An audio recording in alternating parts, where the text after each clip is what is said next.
एक लड़का जिसका नाम प्रेम रहता है, उसकी शादी होती है।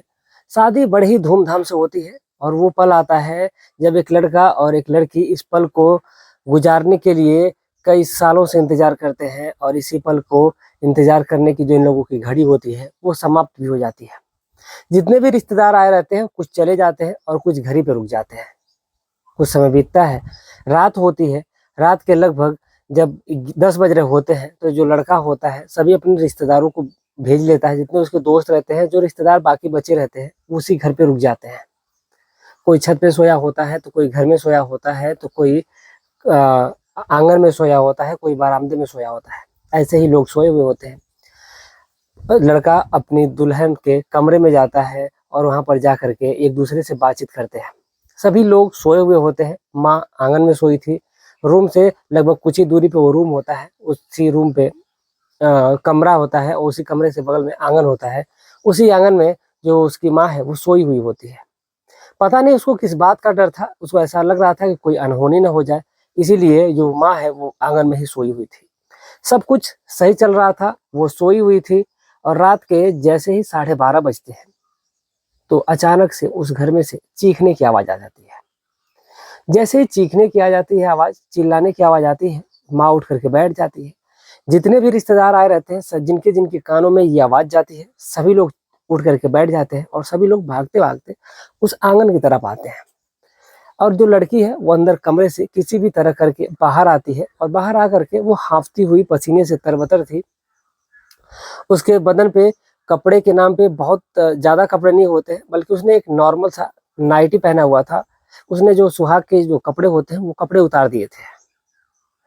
और कुछ ही समय बाद ही जो लड़की है, वो बाहर जब आती है, पसीने से तरबतर होती है और वो कहती है कि मुझे अब इस पल एक पल भी घर में नहीं रहना, मुझे अभी के अभी मायके जाना है। जैसे ही उस लड़के की जो माँ है, वो सुनती है, यानी कि शांति देवी जब इस बात को सुनती हैं, तो वो भी बिल्कुल हैरान थी, परेशान थी और उन्हें जिस बात का डर था, वही हुआ था। क्योंकि ऐसा एक बार पहले भी हो चुका है, एक पत्नी पहले भी छोड़ कर के जा चुकी है, जिस वजह से आज जिस बात का शांति को डर था, शायद वही हुआ और ये भी लड़की छोड़ कर के उसको चली जाती है। लड़की चली जाती है, अगले दिन डिवोर्स के पेपर भेज देती है और उस लड़के के जीवन से वो पूरी तरीके से चली जाती है। आखिर ऐसा उस कमरे में हुआ क्या था और आखिर पहले भी ऐसा क्या हुआ था जिस वजह से जो लड़की है वो चली जाती है? आखिर प्रेम उस लड़की के साथ ऐसा क्या करता था जिस वजह से लड़कियाँ उसको छोड़ कर के चली जाती हैं? आखिर ये कौन-सी ऐसी हैवानियत करता है या दरिंदगी करता है या तो फिर लड़की को उसके तरीके पसंद नहीं आते हैं? जानने वाले हैं इस पूरी सच्ची घटना को कि आखिर पूरा हुआ क्या था? नमस्कार, प्रणाम, मैं अविनाश, वारदात तक के एक नए एपिसोड में आज जिस सच्ची घटना के साथ आप लोगों के बीच में आया हूँ, ये सच्ची घटना अपने आप में बेहद हैरान कर देने वाली है, दिल को दहला देने वाली है। दरअसल बात कर रहा हूँ मैं एक सखमतपुर गाँव है और इसी सखमतपुर गाँव में एक परिवार रह रहा होता है, जिस परिवार में 3 लोग होते हैं, एक माँ होती है और एक लड़का होता है और एक लड़के के पिता होते हैं। पिता जिनका नाम रामचंद्र होता है, बेटा जिसका नाम प्रेम होता है और माँ जिसका नाम शांति देवी होता है। ये 3 लोगों का परिवार था, बेहद खुशमय परिवार था, सुखी परिवार था, सब कुछ इनके जीवन में सही चल रहा था। जब कुछ समय बीतता है, बीतने के बाद ही एक दिन जो लड़के के पिता हैं प्रेम कुमार के, वो अचानक से उनकी तबीयत बिगड़ती है और वो इस दुनिया को छोड़ कर के चले जाते हैं। जैसे ही प्रेम के पिताजी छोड़ कर के दुनिया में चले जाते हैं, तो फिर लड़के के सर से पिता का साया उठ जाता है। अब कोई और व्यक्ति नहीं बचता है जो उसकी देखभाल करे, उसकी माँ की देखभाल करे, ना परिवार में कोई और जैसे सदस्य होते हैं, सास-ससुर होते हैं, वो ऐसे शांति देवी के जीवन में और ऐसा कोई भी नहीं बचा था। शांति देवी अपने बेटे को यानी कि प्रेम कुमार को लेकर के पालती हैं उसको और उसका लालन-पालन करके उसको बड़ा कर देती हैं। लड़का जैसे ही 20 साल का होता है, तो जो लड़के की माँ यानी कि शांति जी हैं, वो सोचती हैं कि अपने बेटे की अब शादी कर देनी चाहिए। अब यही सोच करके जो शांति देवी हैं, वो अपने बेटे की शादी करने की सोच लेती हैं और एक बगल के ही गाँव में एक रिश्ता देखती हैं। जो लड़की होती है, जिसका नाम सीमा होता है, सीमा से उसकी शादी तय होती है। शादी की एक डेट मुकर्रर होती है और उसी डेट पे प्रेम की और सीमा की शादी हो जाती है। शादी तो बहुत ही धूमधाम से होती है, सब कुछ अच्छे तरीके से चल रहा था। लेकिन जब बात आती है उस घड़ी की, उस मिलन के समय की, जिस मिलन के समय के लिए बेसब्री से दूल्हा और दुल्हन इंतजार कर रहे थे, वो घड़ी भी आती है। और जितने भी रिश्तेदार होते हैं, कुछ रिश्तेदार चले गए रहते हैं तो कुछ रिश्तेदार घर ही में होते हैं। अब जितने भी रिश्तेदार घर में होते हैं, वो सभी लोग, जिनको जहाँ जगह मिलती है वहीं पर सभी लोग सोए हुए होते हैं। जैसे ही सीमा के कमरे में कुछ समय बाद जब प्रेम कुमार जाता है, लगभग रात के 9 बज रहे होते हैं, और 9 बजने के बाद से ही सभी लोग अपना नींद में सोए हुए थे। तो कोई बातें कर रहा था, तो कोई घूम रहा था, कोई टहल रहा था, ऐसे ही वक्त गुजर रहा था।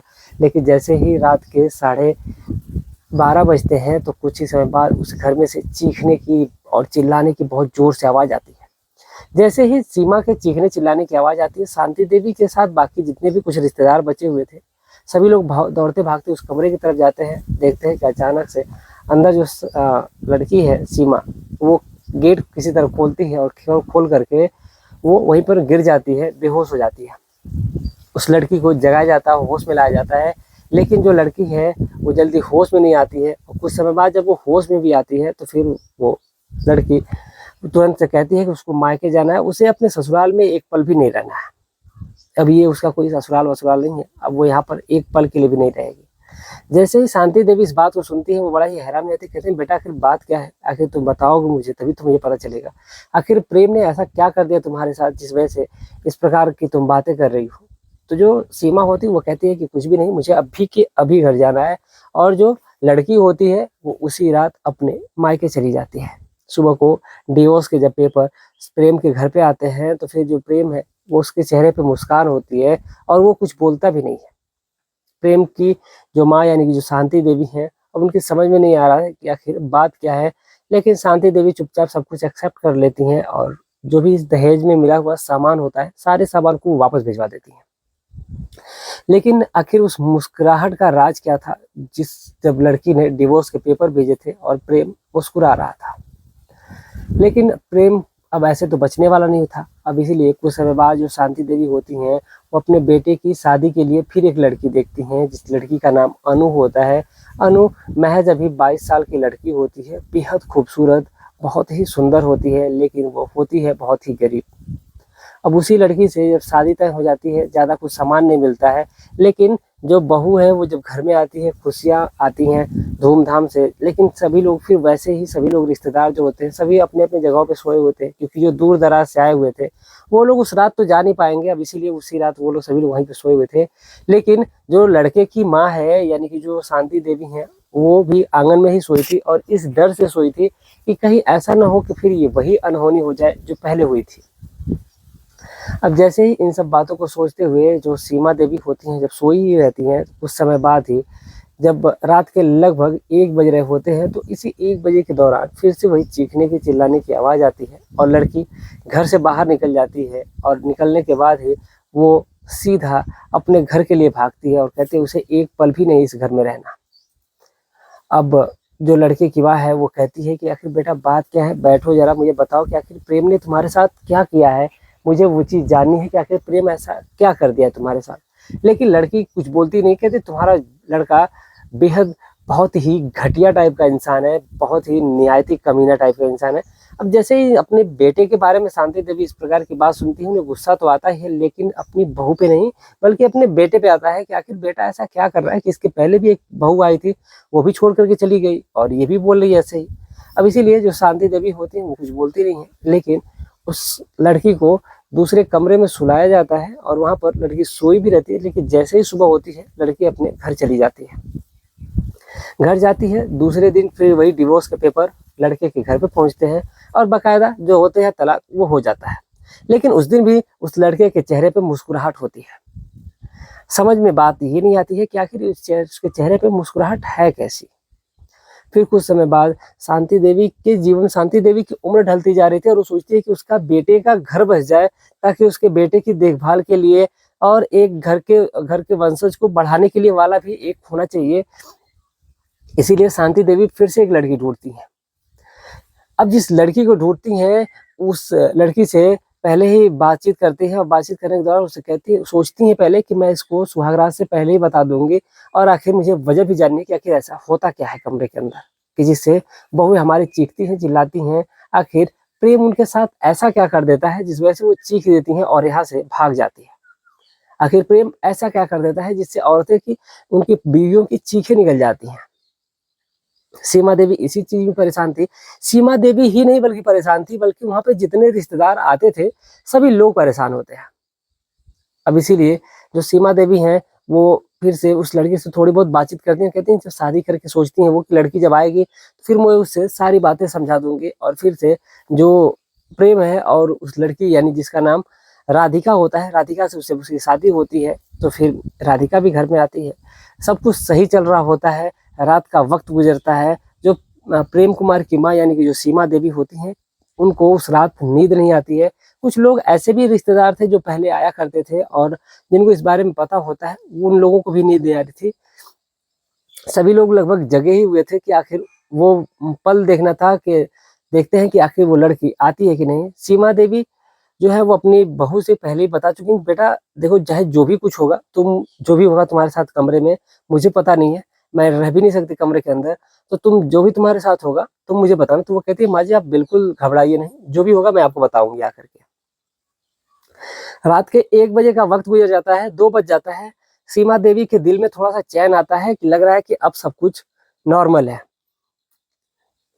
लेकिन नॉर्मल कुछ नहीं होता है। जैसे ही 3 बजते अचानक से कमरे से चीखने की आवाज आ जाती है।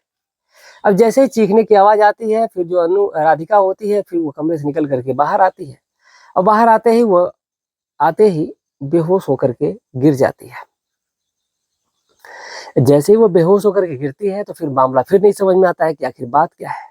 और फिर कुछ समय बाद फिर उसको होश आता है। तमाम उन्हीं लड़कियों की तरह जो 3 लड़कियां आकर के जा चुकी हैं, उन्हीं लड़कियों की तरह ये राधिका भी होती है और राधिका के साथ भी कुछ ऐसा ही होता है। लेकिन राधिका जिद करती है कि उसे अब भी के अभी अपने मायके जाना है। और जो सीमा देवी होती है उसे जानने की कोशिश करती है, बेटा आखिर बात क्या है, मुझे बात तो बताओ कि आखिर ऐसा तुम्हारे साथ होता ही क्या है कि जिस वजह से तुम्हारी ये कंडीशन हो गई है, तुमको चीखने की चिल्लाने की नौबत आई है।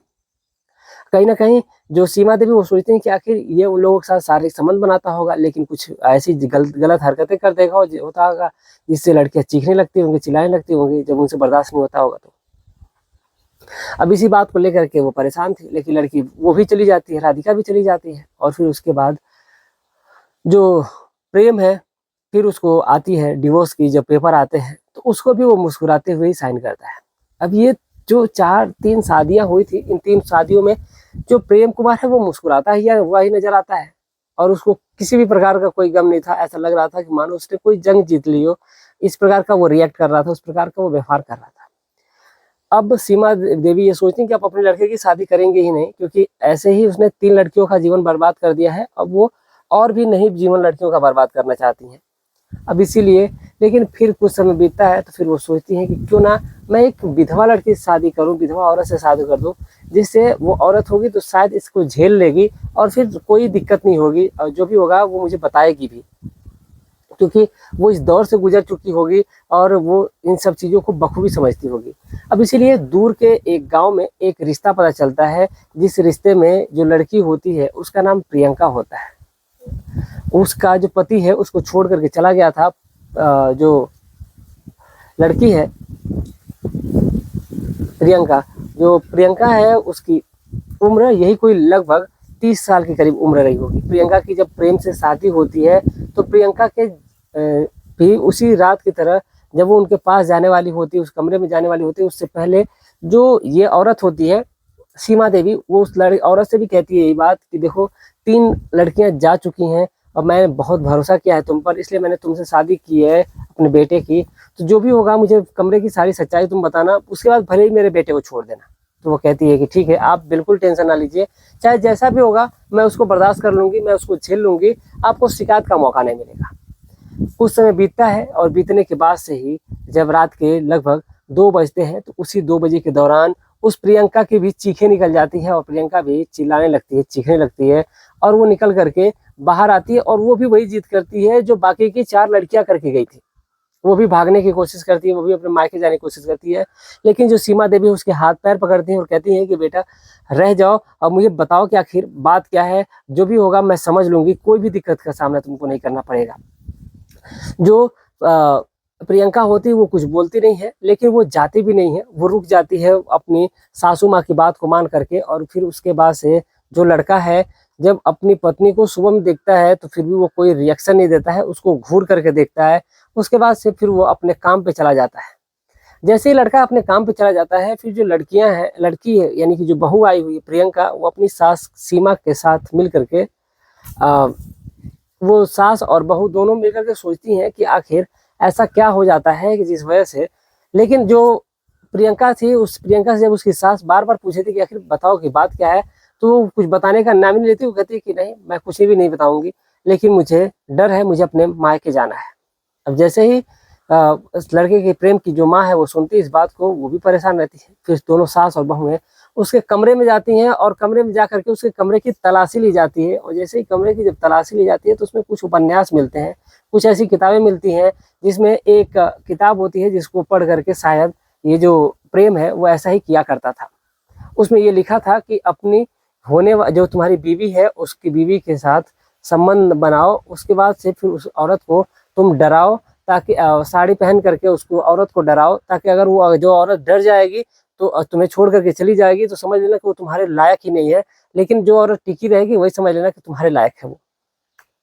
अब इन किताबों में और भी तमाम चीजें लिखी हुई थी, लेकिन लास्ट पेज पे ये भी लिखा हुआ था, इस चीज का निवारण लिखा हुआ था कि इस कहानी को पढ़ने के बाद से जो व्यक्ति इस कहानी को पढ़ेगा उसका माइंड पूरा ब्रेन वॉश हो जाएगा। तो इसके लिए इस उस व्यक्ति को इस किताब से दूर करना होगा। यही सारी चीजें पढ़ करके जो प्रियंका है और उसकी सास है, सारी जो किताबें उपन्यास होती हैं सभी को वो जला देती हैं।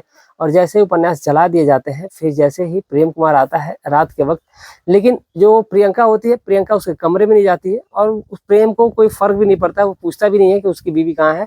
लेकिन जब वो कमरे में जाता है कुछ समय बाद, जब उसको उपन्यास की किताबें नहीं मिलती है, तो वो अपनी माँ के पास आता है और कहता है कि यहाँ की जो अंदर की जो किताबें थी वो है कहाँ।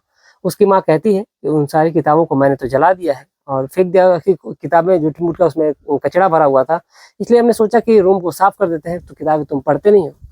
प्रेम को थोड़ा सा गुस्सा आता है, वो बहुत ज़्यादा ही कुछ ज़्यादा हाइपर हो जाता है, लेकिन आखिर वो कर भी क्या सकता था। कुछ ही समय बाद ही जो प्रेम कुमार है वो धीरे धीरे उसके व्यवहार में बदलाव आने लगते हैं, यानी कि लगभग ऐसा करते करते महीने दिन गुजर जाते हैं। इस दौरान प्रियंका को भी उसके मायके भेज दिया जाता है, लेकिन जो प्रेम कुमार है कुछ समय बाद, यानी कि जब महीने दिन गुजर जाते हैं, तो वो कहता है कि माँ मेरी पत्नी कहाँ है। उसके व्यवहार में कहीं ना कहीं पूरा चेंज आ गया था। कभी यह लड़का अपनी पत्नी को पूछता ही नहीं था, वो कहती है कि वो लड़का आखिर अपनी पत्नी को पूछ रहा है कि वो उसकी पत्नी कहाँ है। लेकिन जो प्रियंका की जो सास होती है वो कहती है कि बेटा तुम्हारी बीवी ने तुमको डिवोर्स का पेपर भेजा है तुमसे साइन करवाने के लिए। तो वो कहता है कि आखिर मैंने ऐसा क्या कर दिया कि वो मुझसे डिवोर्स लेना चाहती है। तो वो कहती है औरत कि तुमने बहुत ही बड़ी गलती की, अगर तुम उससे माफी मांग लो तो शायद वो तुम्हें माफ कर दे। अब इसीलिए वो प्रियंका से फिर फोन करता है, उससे माफी मांगता है। और उनकी सास और बहू दोनों को लगता है कि उसके व्यवहार में बदलाव आ गया है, और इसीलिए वो फिर जाता है और अपनी बीवी को लेकर के आता है। और उस रात दोनों पति पत्नी कमरे में सोते हैं। माँ को भी वही चिंता सताए हुई थी कि आखिर होगा क्या। लेकिन जो शादी हुई थी इस बार वो मंदिर में शादी हुई थी प्रियंका की और इसकी प्रेम की। अब इसीलिए जो प्रियंका है और प्रेम जब एक कमरे में सोते हैं तो दोनों अच्छे खासे मूड में, सुबह तक कोई भी आवाज़ चीखने की चिल्लाने की नहीं आती है। सुबह दोनों में बहुत ज़्यादा प्रेम था, दोनों मुस्कुराते हुए बाहर आते हैं। और जो ये प्रियंका है वो अंदर कमरे से शर्माती हुई बाहर आती है और कहती है कि आपका बेटा बहुत ही ज़्यादा ताकतवर है। अब जो उसकी सास है उसको ये बात समझते हुए देर नहीं लगती है। अब फिलहाल उनके जीवन में एकदम खुशियाँ सी आ जाती है। तो ये थी आज की पूरी कहानी, और इस पूरे घटनाक्रम को सुनाने का उद्देश्य किसी की भावनाओं को ठेस पहुंचाना नहीं था, बल्कि आपको जागरूक करना है, आपको सचेत करना है। आप जहां भी रहे स्वस्थ रहे, सुरक्षित रहे, अपना ख्याल रखें, अपने परिवार का ख्याल रखें। आप अपनी राय कमेंट में जरूर लिखिएगा, साथ ही साथ चैनल को सब्सक्राइब करें, वीडियो को लाइक करें। मिलते हैं एक और सच्ची घटना के साथ, तब तक के लिए जय हिंद, जय भारत।